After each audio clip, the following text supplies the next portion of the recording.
اعوذ باللہ من الشیطان الرجیم بسم اللہ الرحمن الرحیم نحمدہ و نصلی علی رسولہ الکریم وآلہ الطیبین الطاہرین المعصومین۔ رسالۃ الحقوق سے آج آپ کے سامنے حق استاد کا حق کیا ہے یہ بیان کیا جا رہا ہے۔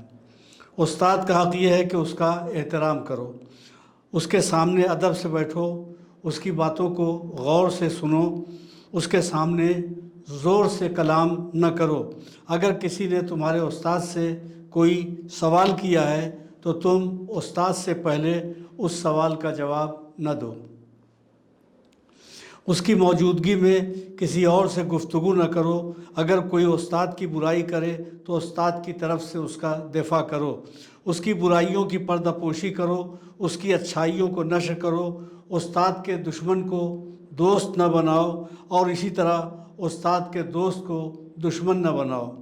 اگر تم نے ان باتوں پر عمل کیا تو یہ جان لو کہ تمام فرشتے اس کی گواہی دیں گے کہ تم نے رضائے خدا کی خاطر علم حاصل کیا ہے،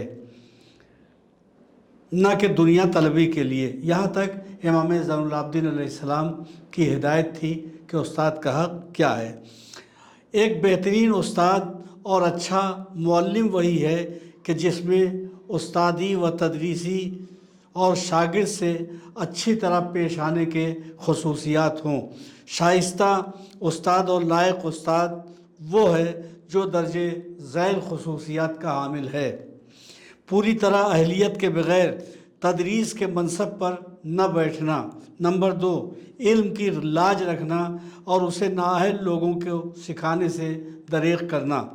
زیادہ سے زیادہ اپنے علم پر عمل پیرا ہونا، خوش اخلاقی اور تواضع جیسے اوصاف کو اپنانا، کسی کو اس کی نیت صحیح نہ ہونے کا بہانہ بنا کر علم نہ سکھانے سے پرہیز کرنا، مستحق افراد کو علم سکھانے میں بخل نہ برتنا، اپنے قول و فعل میں تضاد ہونے سے اعتراض کرنا، حتی الامکان بغیر کسی جھجک کے حق کا اظہار کرنا، طالب علموں کو نیک عادتوں اور آداب کا عادی بنانا، انہیں علم کی طرف رغبت دلانا اور علم اور علماء کے فضائل یاد دلاتے رہنا، ان کے لیے وہی چیز پسند اور ناپسند کرنا جو اپنے لیے پسند اور ناپسند ہے، ان کو بری عادتوں اور حرام و مکروہ سے بچنے کی تاکید کرنا، شاگردوں کے ساتھ تکبر نہ کرنا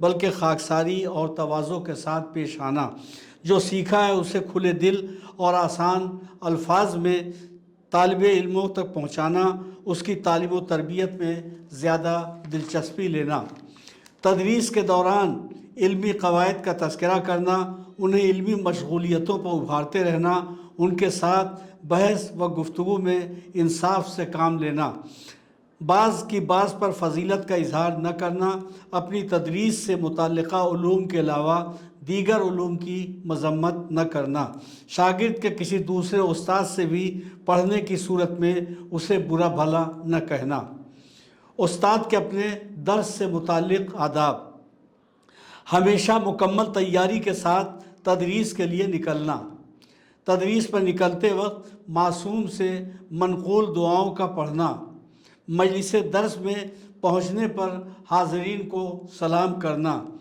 وقار و متانت، تواضع اور خضوع و خشوع کے ساتھ رہنا، قبلہ رخ ہو کر بیٹھنا، درس کے آغاز سے پہلے علم کے پرچار اور تبلیغ احکام کی نیت کرنا، ایک ہی رخ پر جمے رہنا اور ادھر ادھر کھسکنے اور کثرت مزاح سے گریز کرنا، ایسی جگہ بیٹھے جہاں سے اس کا چہرہ سب کے لیے دیکھنے کے قابل ہو، حاضرین کے ساتھ زیادہ خوش اخلاقی کا مظاہرہ کرنا، تدریس شروع کرنے سے پہلے بطور تبرک قرآن مجید کی مختصر تلاوت کرنا، درس کو جتنا ہو سکے نہایت آسان اور خوبصورت الفاظ میں سمجھانا، اپنی مجلس کو اتنا طول نہ دینا کہ خستہ کر دے اور اتنا مختصر نہ کرنا کہ درس میں مخل ہو، ذہن کو تشویش میں ڈالنے والی چیزوں مثلا بھوک اور پیاس کے عالم میں درس نہ دینا،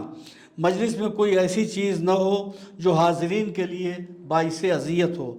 درس کو پہلے یا دیر سے رکھنے کے سلسلے میں جماعت کی مصلحت کا خیال رکھنا، اپنی آواز کو ضرورت سے زیادہ اونچی نہ کرنا، مجلس اور موضوع درس کو لغزش سے محفوظ رکھنا، طالب علموں سے مخاطب ہونے اور ان کے سوالوں پر توجہ کرنے میں شفقت سے کام لینا، اجنبی کے ساتھ اظہار محبت کرنا اور کھلے چہرے کے ساتھ ان سے ملنا۔ کسی ایسی چیز کے بارے میں طالب علم اگر اس سے سوال کرے جسے استاد نہ جانتا ہو تو اسے کہہ دینا چاہیے کہ مجھے اس کا علم نہیں ہے۔ جب درس کو ختم کرنا چاہے تو طالب علم کو اس کی طرف متوجہ کرنا، درس کو صحت آمیز باتوں کے ساتھ ختم کرنا، درس کا اختتام بھی اس کے آغاز کے مانند دعا کے ساتھ کرنا۔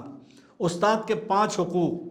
استاد کے احترام و حقوق میں سب سے اہم بات یہ ہے کہ انتہائی ادب و احترام کے ساتھ اپنے استاد کی بتائی گئی ہر بات کو بغور سن کر اس کو ذہن نشین کر کے اس پر عمل کرے اور اپنے علم کو دوسروں تک پہنچائے اور خود پوری لگن کے ساتھ علم کے حصول کے لیے پوری کوشش کرے۔ ایک استاد کو حقیقی خوشی تب ملتی ہے جب اس کا شاگرد اونچے مقام پر پہنچ جاتا ہے۔ مشہور قول ہے کہ جس نے معالج یعنی ڈاکٹر یا طبیب کی عزت نہ کی وہ شفا سے محروم رہا، اور جس نے استاد کی عزت نہ کی وہ علم سے محروم رہا۔ یتیم وہ نہیں ہے جس کا باپ فوت کر گیا ہو، بلکہ یتیم تو وہ ہے جو علم اور ادب کی دولت سے محروم رہا۔ استاد نمبر 2، استاد روحانی والدین ہوتے ہیں۔ جس طرح والدین کا ادب و احترام کرنا ہم پر لازم ہے، اسی طرح استاد کا ادب و احترام بھی لازم ہے۔ استاد کے سامنے اپنی نگاہیں جھکا کر گفتگو کی جائے، ان کی آواز سے اپنی آواز اونچی نہ کی جائے۔ استاد کے ہر جائز حکم پر لبیک کہنا چاہیے۔ استاد کی عزت ماں باپ سے زیادہ کرو کیونکہ وہ تمہاری روح کی اصلاح کرتا ہے۔ استاد کے سامنے زبان قابو میں رکھیں۔ استاد کی غیبت کرنا، استاد کی نقل اتارنا، استاد پر بہتان باندھنا، ان سب کاموں سے بچنا چاہیے۔ استاد کے ساتھ کبھی جھوٹ نہیں بولنا چاہیے۔ اگر استاد سے جھوٹ بولیں گے تو اس میں نقصان بھی اپنا ہوگا۔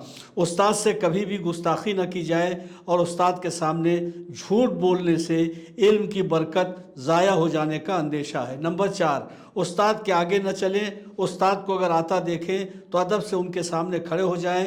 اگر کسی مجلس میں استاد کی تشریف آوری ہو تو ان کے لیے آگے بڑھ کر اچھی نشست کا انتظام کیجیے۔ استاد کے بیٹھنے کی جگہ پر بیٹھنے کی بے ادبی سے بھی بچیں۔